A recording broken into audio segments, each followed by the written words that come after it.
Okay, next is our signal.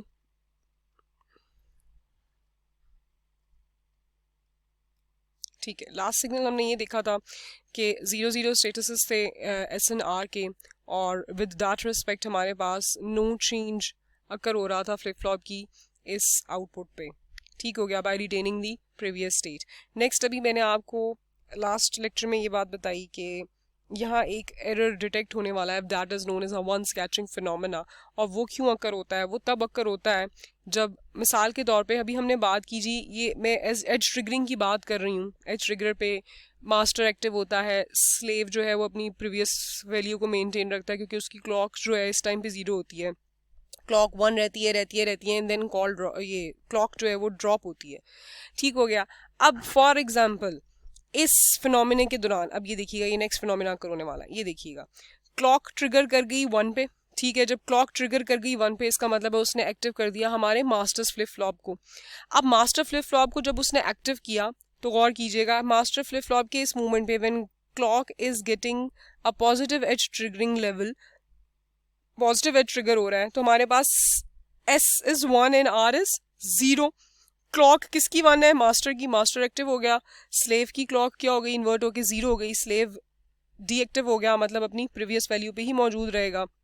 Master active हुआ, master पे जो यूजर ने इनपुट्स दिया वो दे दीजिए 1 एंड 0 एट आर। ये देखिएगा, पॉजिटिव एज ट्रिगरिंग अकर हुआ क्लॉक के, उस मूवमेंट पे उसने डिटेक्ट किया कि यूजर ने, देखिएगा, एस इनपुट 1 है, ये देखिएगा एस इनपुट 1 है ना, इस पे ये फॉल राइज कर गई हुई है। एंड आर क्या है हमारे पास इस मूवमेंट पे? R is 0। ये देखिएगा, आर इज 0 इस पॉइंट पे। अब एस इज 1, आर इज 0 इस पॉइंट पे, तो आउटपुट क्या आनी चाहिए? क्योंकि मास्टर एक्टिव है, मास्टर एक्टिव होने का मतलब है मास्टर अपनी इनपुट कॉम्बिनेशन जो उस पर प्रोवाइडेड है उनको अकॉर्डिंगली अपनी आउटपुट को क्रिएट करेगा। तो we know when clock is 1, S is 1, R is 0, तो the flip flop should give 1, मतलब सेट स्टेट में चला जाना चाहिए।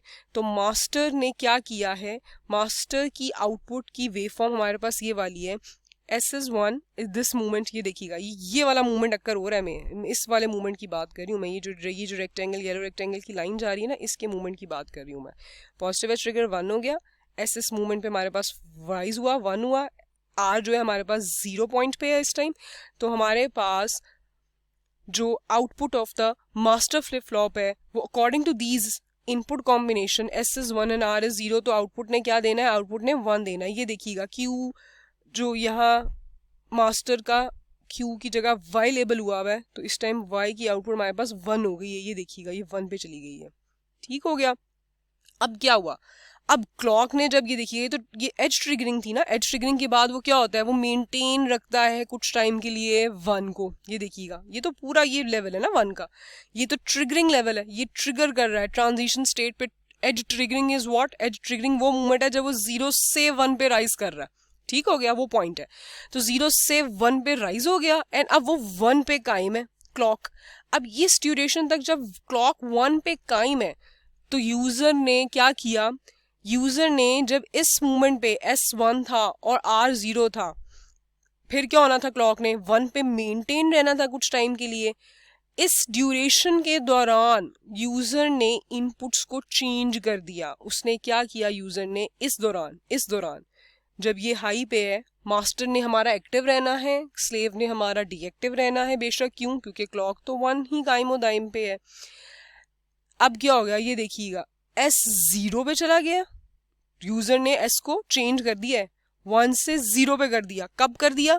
जब क्लॉक 1 पर मेंटेन है, चेंज कर दिया, इनपुट चेंज कर दी, इनपुट कॉम्बिनेशन। और आर 0 पे था इनिशियल पॉइंट पे, इस पॉइंट पे 0 पे था ना, ये देखिएगा आर।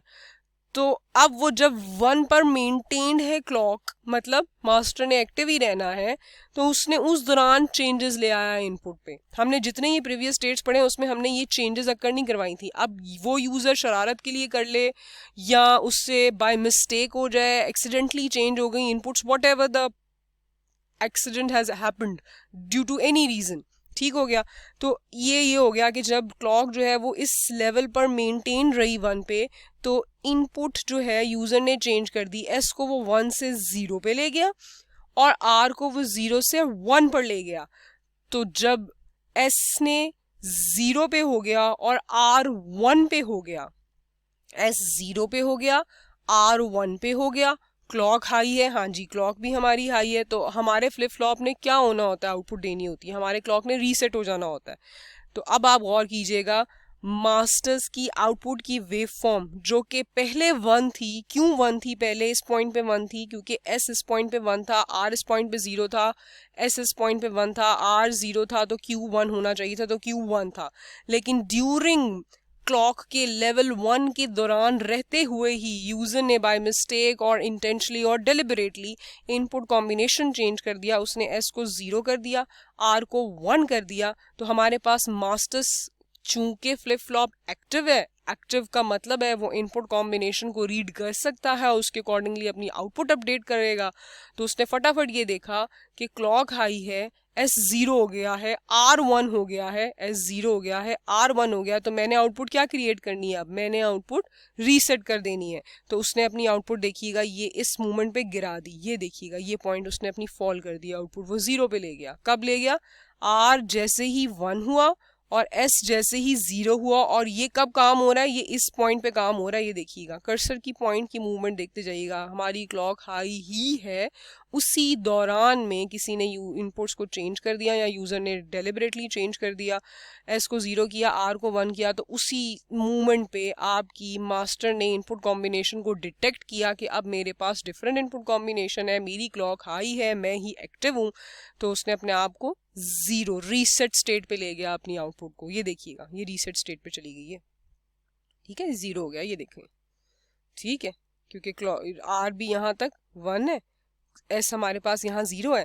अब आप थोड़ा सा ये गौर कीजिएगा, ये थोड़ा सा लैगिंग हो रही है, यहाँ देखिए आर इस फॉलिंग एज ऑफ क्लॉक से पहले, ये देखिए आर थोड़ा सा 0 पे जा चुका हुआ है, ये देखिएगा गौर कीजिएगा, छोटा सा पॉइंट है, ये छोटा सा पॉइंट है, ठीक है, मैं भी कर्सर हटाऊंगी तो गौर कीजिएगा, क्लॉक फॉल होने वाली है, ये देखिएगा इस मूवमेंट पे फॉल होना है ना, क्लॉक ने फॉल होना है, तो एस तो चलो 0 पे मेंटेन नजर आ रहा है, आर देखिएगा, आर में ये छोटा सा पॉइंट है जहां आप ये गौर करेंगे कि आर 0 हो रहा है, तो इस छोटे से लिटिल स्पैन ऑफ टाइम में S is 0 and R is 0, S is 0 and R is 0 का क्या मतलब है, S is 0 and R is 0 मतलब नो चेंज, अपनी प्रीवियस स्टेटस को मेंटेन रखेगा मास्टर फ्लिप फ्लॉप। तो ये जो छोटा सा आप टाइम देख रहे हैं ना, जिसमें R before falling edge of the clock 0 हो चुका हुआ है, ये छोटा सा ये स्पैन ऑफ टाइम छोटा सा देख रहे हैं आप, तो इस मूवमेंट पे आर इज 0, एस इज 0, तो flip flop of masters flip flop की आउटपुट अपनी प्रीवियस वैल्यू 0 ही मेंटेन रखेगी तब तक, ठीक है, तो तब भी मास्टर फ्लिप फ्लॉप की आउटपुट 0 ही रहेगी क्योंकि उसकी प्रीवियस वैल्यू डिटेक्शन के दौरान रीसेट हो चुकी हुई है। तो ये जो छोटा सा अगर आप लैग भी चेक कर रहे हैं ना कि जी हम ये बात करेंगे जी आर तो इस फॉलिंग एज से पहले वापस 0 हो चुका हुआ, ये देखिएगा फॉल कर चुका हुआ इस मूवमेंट पे, तो हमारे पास एस इज 0, आर इज 0, ये छोटा सा मूवमेंट अगर हो भी जाए इसमें, तब भी हमारे पास क्या मतलब है, एस इज 0, आर इज 0 मतलब नो चेंज, मास्टर अपनी प्रीवियस वैल्यू को ही मेंटेन रखेगा। एंड जो हमारा स्लेव फ्लिप फ्लॉप है उसकी आउटपुट क्या होगी, उसकी आउटपुट की क्लॉक चूंकि ऑफ है तो हमारे पास वो प्रीवियस वैल्यू ही लेके चलेगा आगे, ठीक हो गया।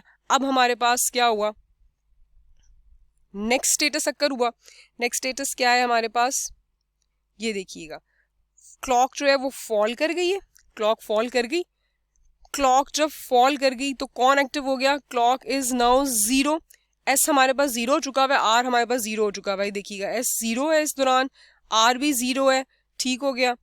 अब हमारे पास मास्टर क्या है, चूंकि हमारी क्लॉक फॉल कर चुकी है, मास्टर के लिए क्लॉक ऑफ हो चुकी है, तो मास्टर ने अपनी प्रीवियस वैल्यू मेंटेन रखी जो कि उसने आखिरी मोमेंट पे डिटेक्ट कर ली हुई थी कि मेरे पास 0 मेंटेन हो चुका है, रीसेट में मैं चला गया हुआ था, उसने अपनी रीसेट वाली आउटपुट का स्टेटस मेंटेन रखा फॉलिंग एज के दौरान। एंड फॉलिंग एज के दौरान हमारा स्लेव एक्टिव होना था, स्लेव ये देखिएगा ये स्लेव एक्टिव होना था, और स्लेव ने क्या करना है, एक्टिव होते साथ मास्टर की आउटपुट को कॉपी करनी है, तो उसने मास्टर्स की आउटपुट कौन सी कॉपी की, रीसेट वाली स्टेट 0 वाली स्टेट उसने अपने ऊपर कॉपी करवा ली, ये देखिएगा रीसेट वाली स्टेट उसने अपने ऊपर कॉपी करवा ली।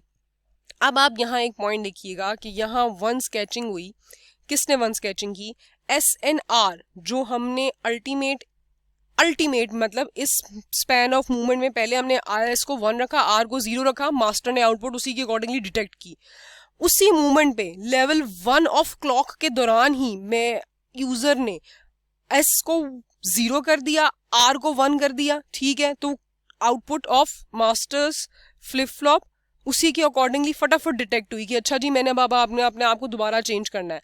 And before falling edge of the clock हमने ये छोटा सा टाइम देखा था, मैं आपको वो टाइम दोबारा दिखा देती हूँ। ये छोटा सा टाइम ये देखिएगा रीसेट के दौरान का, ये रीसेट इनपुट पे देखिए था कि फॉलिंग एज होने से पहले ही ये छोटा सा एक टाइम है जिसमें रीसेट भी 0 हो चुका हुआ है और एस भी 0 हो चुका हुआ है। इसका मतलब है कि फ्लिप फ्लॉप ने अपनी S0 एंड R0 का मतलब है फ्लिप फ्लॉप ने अपनी आउटपुट नो चेंज स्टेटस में ही रखनी है, ठीक हो गया। उसके बाद हमने फॉलिंग एज जब करवाया है, फॉलिंग एज करवाया तो S0 R0 देखिएगा, क्लॉक इज 0, S0 R0, जो अल्टीमेट आउटपुट हमें मिल रही है वो क्या मिल रही है, उसने मास्टर्स की कॉपीड वर्जन ही दी जो कि मेंटेनिंग द प्रीवियस स्टेट ही थी। तो लकीली ये मूवमेंट हमारा स्लेव पे अक्कर नहीं हो सका। ये जो चेंजेस हुई ना इतनी ज्यादा, किसने कैच किया 1, master caught both the ones किसका, एक मरतबा एस का 1 होना और एक मरतबा आर का 1 होना। ये देखिएगा एस का 1 जब था तो ये देखिएगा ये 1 कैच हुआ हुआ है एस का, और जब आर 1 था तो ये कैच हुआ हुआ है आर का, ठीक है। और उसके बाद हमने छोटा सा मूवमेंट देखा, जब एस भी 0 हो गया और आर भी 0 हो गया तो उसने अपनी प्रीवियस वैल्यू को मेंटेन रख लिया। Slave latch changed according to the last values passed। Slave ने ये वंस कैच नहीं किए, इनपुट कॉम्बिनेशन के वंस कैच नहीं किए। उसकी मेजर रीजन क्या है, जब सेट चेंज हो रहा था, रीसेट चेंज हो रहा था, क्लॉक हमारे पास हाई थी, स्लेव तो अपनी प्रीवियस वैल्यू को खामोशी से लेके बैठा हुआ था, पहली बात। दूसरी बात, जब स्लेव की क्लॉक हाई होनी थी, मतलब क्लॉक ने 0 पे जाना था और स्लेव की क्लॉक ने एक्टिव होना था, तो स्लेव ने हमारी मास्टर्स की आउटपुट को एज इट इज कॉपी करना था। तो हमारे पास क्या हुआ, हमने जब एस एंड आर को जब हमने लास्ट इनपुट कॉम्बिनेशन 0-0 रखा तो हमारे पास क्या होना चाहिए था, S इज 0, R इज 0, तो हमारी आउटपुट जो मेजर आउटपुट रिसीव हो रही थी उसमें नो चेंज स्टेटस ही होना चाहिए था। तो जो स्लेव ने मास्टर की चीज कॉपी की उसमें अल्टीमेटली हमारे पास नो चेंज स्टेटस ही है, ये देखिएगा नो चेंज स्टेटस ही है स्लेव का, क्योंकि स्लेव की output is the ultimate output ना which the user is gaining. Ultimate output user slave की आउटपुट है, तो वो नो चेंज स्टेटस पे ही है। तो मास्टर ने बोथ वंस कैच कर लिए, ये चेंजेस कैच कर ली, ठीक है। लेकिन लकीली हमारे पास उस मूवमेंट में, छोटे से मूवमेंट में एस भी 0 हो गया, आर भी 0 हो गया और मास्टर फ्लिप फ्लॉप ने अपने आप को वापस रीसेट कर लिया। तो कॉपी जब करने के लिए स्लेव लैच एक्टिव हुआ तो ये डिटेक्शन ऑफ वंस हमारे स्लेव में डिटेक्ट नहीं हो सके, ठीक है। हमारे स्लेव ने हमारे इस उसूल को, इस फंक्शनल टेबल को अभी भी प्रॉपरली चला लिया, ये कहते हुए कि एस इज 0, आर इज 0, तो नो चेंज स्टेटस में ही रहो, अपने प्रीवियस स्टेट में ही रहो, तो अपने प्रीवियस स्टेट में ही रहा। अच्छा, अब एक और मूवमेंट अकर, एक मेजर पॉइंट है इसमें। In general the correct response is assumed to be the response to the input values when the clock signal goes to 0। Correct response कब हम एज्यूम कर सकते हैं, जब क्लॉक सिग्नल 0 पे हो और तभी वो इनपुट वैल्यू को डिटेक्ट करते हुए जो भी अल्टीमेट हमारे पास आउटपुट आएगी वो हमारी करेक्ट रिस्पॉन्स होगा। हमारा करेक्ट रिस्पॉन्स जो कहलाएगा वो किसका कहलाएगा, उन इनपुट वैल्यूज का कहलाएगा जब हमारी क्लॉक सिग्नल 0 होगी। क्लॉक सिग्नल 0 क्यों होगी, क्योंकि क्लॉक सिग्नल स्लेव के लिए, जब क्लॉक सिग्नल 0 है तो स्लेव के लिए क्या है, 1 है, और slave is giving us the ultimate output. Ultimate output हमें स्लेव दे रहा है, तो इसका मतलब है कि क्लॉक सिग्नल, अब आपको बात समझ आ रही है, clock goes to 0 is why is giving the correct response. Correct response means अगर क्लॉक सिग्नल 0 है तो स्लेव एक्टिव होगा और स्लेव हमें अल्टीमेट आउटपुट देगा, तो उसकी अल्टीमेट आउटपुट में कोई फॉल्ट अकर नहीं हुआ।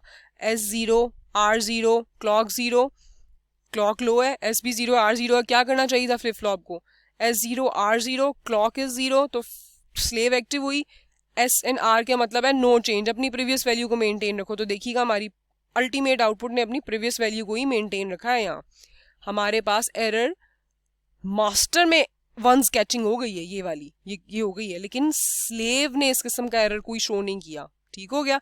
तो हमारा ये फिनोमेना बिल्कुल सही परफॉर्म हो गया, लकीली, ठीक हो गया। अब एक और चीज हो सकती है जिसमें हमारी अनलकीली ये वंस कैचिंग, ये जो फिनोमेना है, ये स्लेव की अल्टीमेट आउटपुट पे भी आ जाए और रॉन्ग आउटपुट डिटेक्ट हो जाए, वो भी हम देखते हैं।